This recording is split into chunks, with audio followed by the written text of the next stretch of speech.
are from Sumer and date back to 3500 BCE. Sumerian potters used the first wheels as a surface on which they shaped the clay into pottery. These potters' wheels were balanced, flat side up on axles. Sumerians discovered that if they flipped the potter's wheel on its edge, it could be rolled forward. They used this new discovery to create wheeled carts. Sumerians built the wheels by clamping 3 pieces of wood together to form discs. The wheel greatly improved Sumerians' daily lives. Before the invention of the wheel, people had to drag their goods on flat-bottomed structures, called sledges. This method of transporting goods was difficult because the sledges often got stuck in the river mud and they could not support heavy loads. Wheeled carts allowed people to transport goods more easily over long distances. Animals, such as donkeys and oxen, could pull 3 times more weight on wheeled carts than they could on the sledges. The wheel also increased the speed and strength of Sumerian armies. Sumerians built 2 or 4-wheel chariots that were usually pulled by 4 donkeys. During battles, chariot drivers balanced themselves on top of the wheel axle while driving the vehicle and hurling spears at enemy lines. Sumerian farmers developed an excellent irrigation system that provided their crop with a regular water supply. The irrigation system guided the water from the Tigris and Euphrates rivers to farmers' fields. Farmers needed to control their water supply because the rivers flooded unpredictably in the spring and then dried up in the summer. Important features of the Sumerian irrigation system included dams, reservoirs, and canals. Farmers built brick dams along the rivers that blocked some of the water from flooding. The blocked water collected in multi-level pools collected in reservoirs. Farmers could then use the water during the dry summer months. Canals or man-made waterways wound throughout Sumer, carrying water from the rivers and the reservoirs to farmers' fields. In Sumerian city-states, it was the government's responsibility to make sure that the irrigation system was in good condition. The government organized workers to clean the canals and prepare the dams and reservoirs. A special government group called the Gagulu patrolled the canals, looking for damage and stopping farmers from taking water illegally. Sumerian city-states successfully maintained their irrigation system and grew many crops such as wheat, onions, and cucumbers.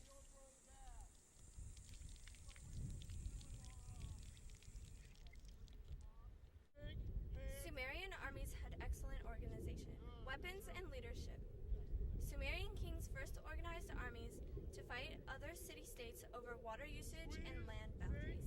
The armies included professional soldiers and temporary citizen soldiers. The citizen soldiers were farmers from whom the king forced in the army during wartime.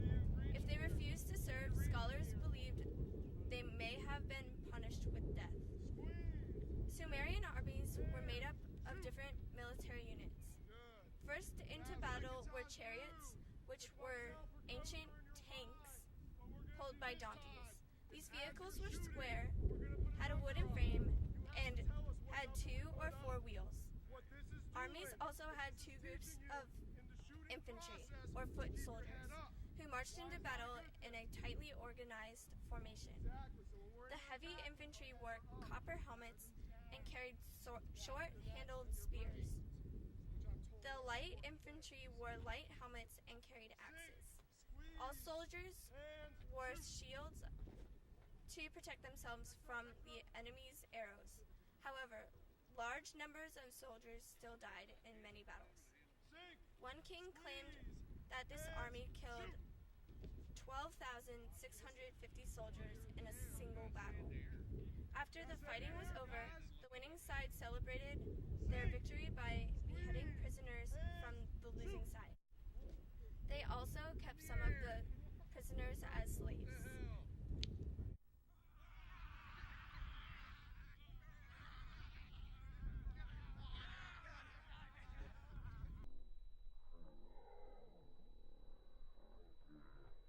Here we are live in the city-state of where we've been given the chance to meet with one of the expert artisans. What's your name? His name is Bob. Oh, by the way, folks, we have a special special translator here to help us understand what Bob is saying. What do you have here, Bob? A bracelet made out of cords and straw.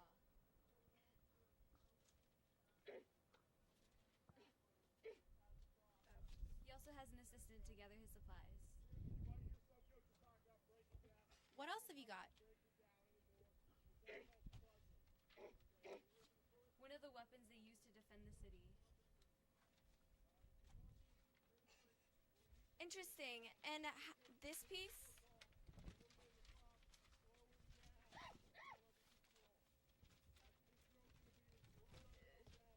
It's one of the best clay pots. It's very fragile. Oh yeah, pottery. One of the items used for Trade? yes, trade. But how would that work? I mean, money hasn't even been invented yet. They use a system called bartering and trading goods and service without money. And all of this happens right here in your little workshop? He says no, all goods are passed on to the merchants who take them down to the avenue. That's where all trade occurs, kind of like a mini marketplace. Amazing how he's able to pull off all this. What are they saying? You don't want to know. Well then, are there any other things Bob can show us?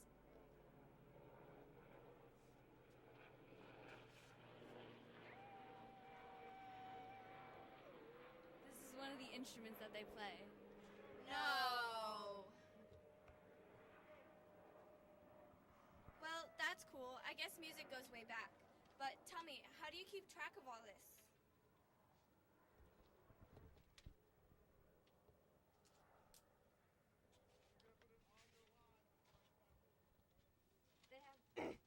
They have special record keeping called scribes who invented the writing system of cuneiform. That's all?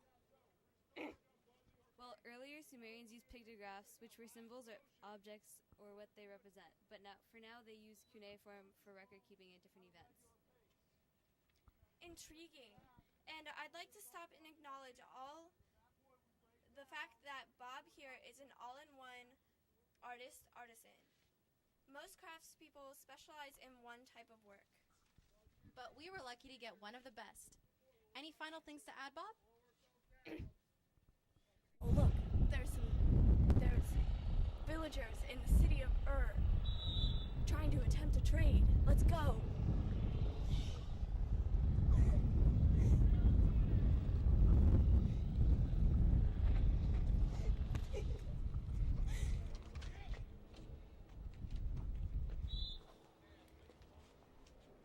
She just killed her. What happened? Oh my god. She's running away. She took her stuff back from the merchant. Oh my god. What is this? She's dead. Definitely dead. What happened? Oh my god. This is the life of a merchant in the city-state of